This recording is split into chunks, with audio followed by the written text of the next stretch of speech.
Chapter 4. Nabil. Arzu was in her fourth grade when a new boy named Nabil joined their class. He was a shy boy, a little nervous about being in a new place. The teacher asked him to sit next to Arzu. At first, they only exchanged polite smiles.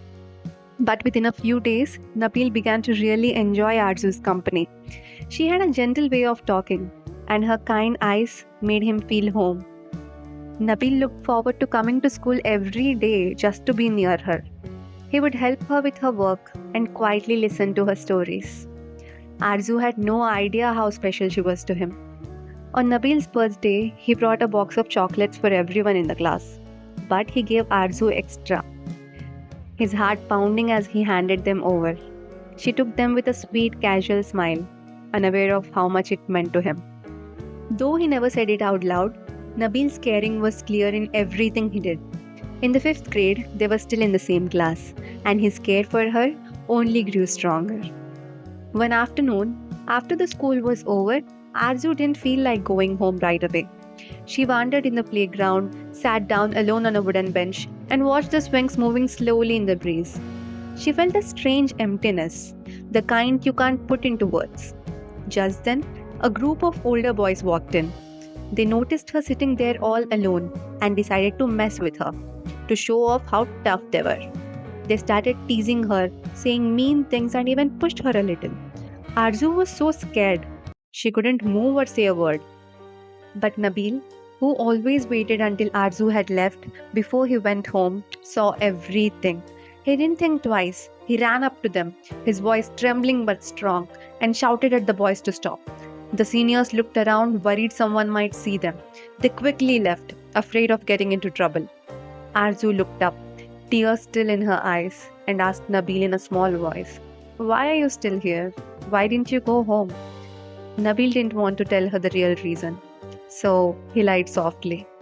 "I forgot my book. I had come back to take it, that's it." But the truth was something else. Nabil stayed behind every single day.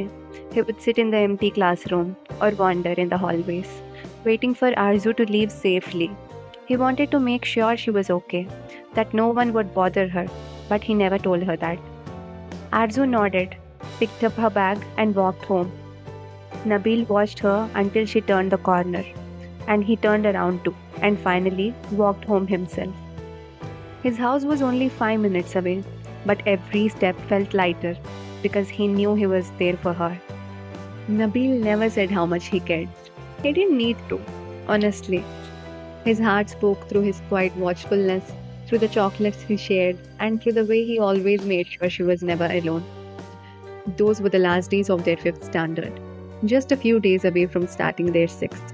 Back in Arzu's home, her mother Kulzum always missed her deeply, but she never had the courage to speak to her husband.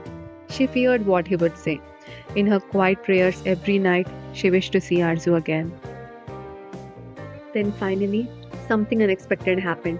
After a long time, Arzu's father came to take her home. When Arzu saw him waiting at the door, she could hardly believe her eyes. All the prayers she had whispered to the night sky felt answered at last. She had spent so many nights crying softly into her pillow, wishing to be back in her mother's arms, and now her father was here. As she packed her small bag to go home, Arzu looked around the house that had become her world. She would miss the terrace where she watched the sunrise every morning. She would miss Naina, who had been so kind to her. Back her tears, but couldn't. She had watched Arzu grow over these years. She had seen the way Arzu's eyes sparkled with every new thing she had learned. In those 5 years, Naina and Arzu had become almost so close, like a mother and daughter. As Arzu left, Naina gave her a tight hug. "Be happy, little one," she whispered. "I'll miss you," she said. The next day was the first day of their sixth standard. At school, Nabil woke up early with a big smile on his face. He was excited to see Arzu. He wondered if they would sit together again in sixth grade, like always. When he got to the class, the seat beside him was empty. He looked at the door, waiting for her to walk in. Minutes passed, but she didn't come. He told himself she was just late. Maybe she had been delayed. He went to the canteen hoping to see her there. He looked around at the noise and laughter, but she wasn't there. His heart started to sink. When the bell rang, he rushed back to the class, hoping she had slipped in quietly, but still the seat was empty. The next day was the first day of their sixth standard. At school, Nabil woke up early with a big smile on his face. He was excited to see Arzu. He wondered if they would sit together again in the sixth grade, like always. When he got to the class, the seat beside his was empty.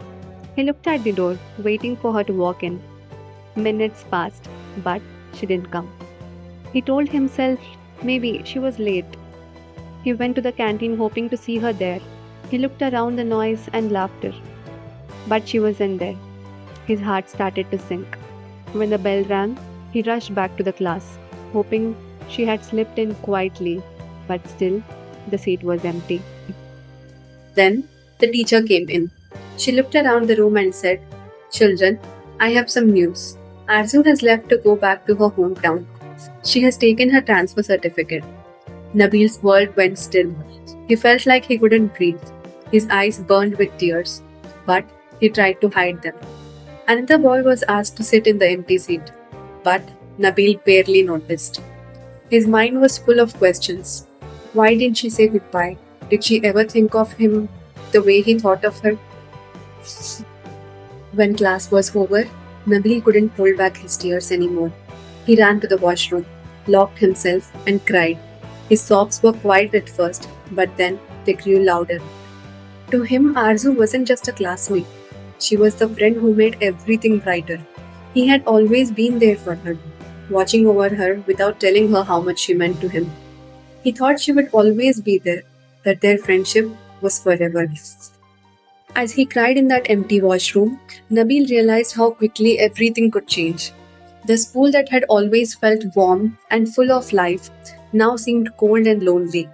Even though he had never told her how he felt, he had hoped, silently, that she knew.